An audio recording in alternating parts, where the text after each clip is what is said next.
Hi, I'm Paul Feinberg, host of UCLA Anderson's podcast. I'm here today with Assistant Professor Wendy Liu, and we're going to discuss some of the recent research she's done into the art of giving. Wendy, why don't you begin by sort of summing up the research, and then we can get more into how you came about finding your discoveries. Okay, so this is a project that we did about a year ago with my co-author Jennifer Archer, who's now at Stanford.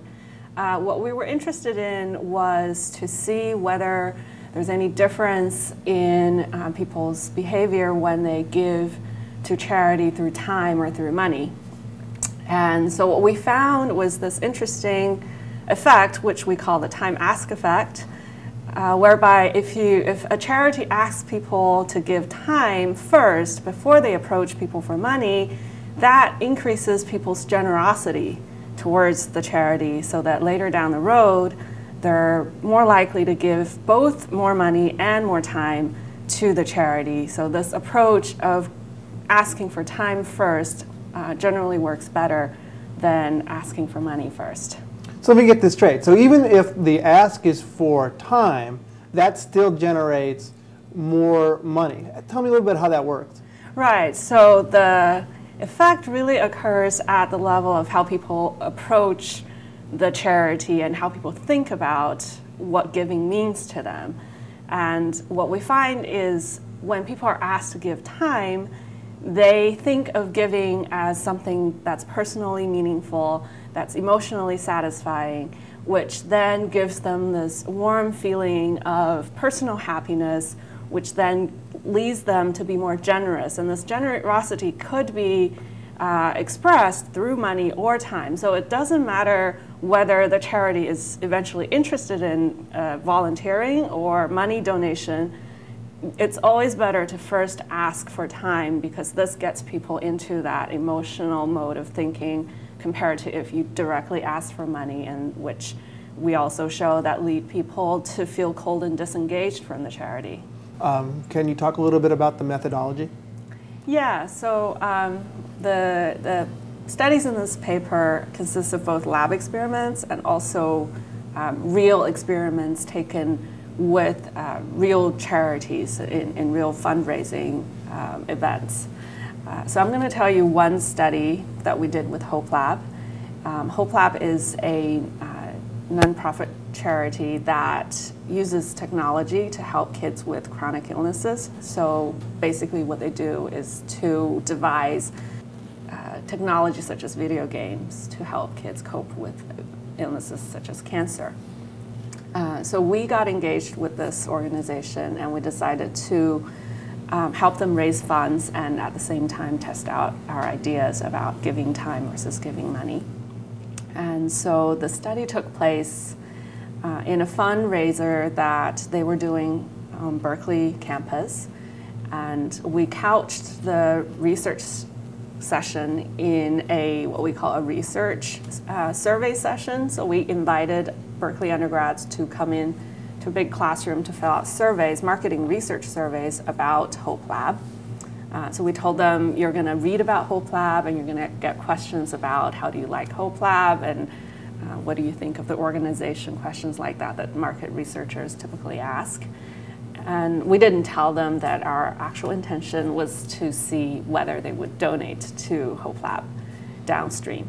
So students came in, and we told them that they're going to be paid $10. And we had three manipulations, or three conditions. In one condition, we call it the time ask condition. After the students read about Hope Lab, they were given two questions of whether you're interested in volunteering for Hope Lab, and then a second question whether you're interested in donating money for Hope Lab. So these are just intentional measures, and of course the important thing is time went first. And then in a second condition, which we call the money first condition, we basically flipped the order of these two questions. And then we had a third condition of a control where neither question was asked. So students basically went through the motions of reading about Hope Lab and then answering questions like, how do you like the organization, and things like that. So after the research study was done, participants exited the classroom, and by the exit, there was a drop-off donation box. And we gave them the $10 payment in 10 $1 bills, so that when participants receive this money, they can decide whether to put any of them into the donation box. And we also gave them a receipt where they would say, I donated this much to Hope Lab. So we got a measure for how much anyone donated to Hope Lab from each of the conditions. And then as a further measure of generosity, we also gave them a flyer that said, if you're interested in volunteering for Hope Lab, then please leave us your email, and then Hope Lab will contact you about how you can volunteer. And so we also get a measure for how many people indicated that they wanted to volunteer for Hope Lab. And so the study was set up and we got our measures. After we analyzed the data, we found this really interesting pattern as predicted, that first, if you look at the time ask group, they, compared to the money ask group and the control group, they were the most generous. So they gave the most money out of their $10 compensation to Hope Lab. What's, I think, even more striking is that if you look at the money ask first group, not only were they lower than the time ask group, they were actually lower than the control group, which means if they're asked first about their intention to give money, they're actually even less likely to give money later when donation is called for. Do you suspect that the ask for money is a turn off, or do you think that the ask for time is a turn on, or how do the different questions evoke different emotions? Yeah, that's a really good question. So yes, it's both, right? So asking for time, we found, is a turn on, and asking for money is a turn off. And the mechanism here is that research shows that time is associated with experiences, with feelings, and therefore when you ask people to think about how they spend their time, they're already generating a lot of emotions inside of them. And when you think about volunteering for a charity, it's a good cause. And so the emotion that's generated when you think about yourself helping others is that of happiness and warmth. And so when you get people to think in this way, they're gonna have this feeling, I mean, by turn on, you mean that, you know, a feeling of warm, lovingness, right? On the other hand, there's also research that look at money. And so when people think about money, they think in economic terms, they become cold. Interestingly, they also become very independent, so they disengage from other people. So when people think about money, they'll think of themselves as, I'm an independent entity, me, and I am me, and you are you, and we don't really connect.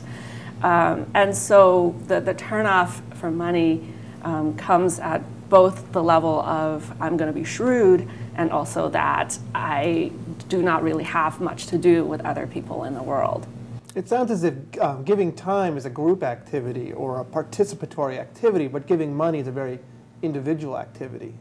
Yeah, so that's how people associate these activities in their mind. So in this case, you know, it's not indicated whether you will be volunteering with other people, but still, when people think about time, they just tend to construe things in a more social frame compared to when they think about money.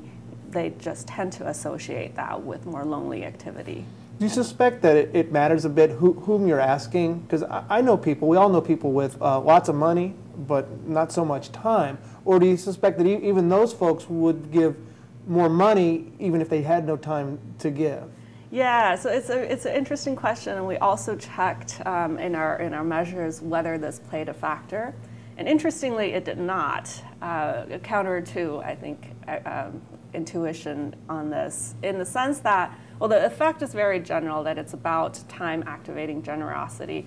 When we look at people with time, I mean, people who say, I don't have a lot of time to give, or people who say, I'm going to give because I have time, regardless of whether they said yes or no, in the end, they also gave more money on average. So it's not correlated with,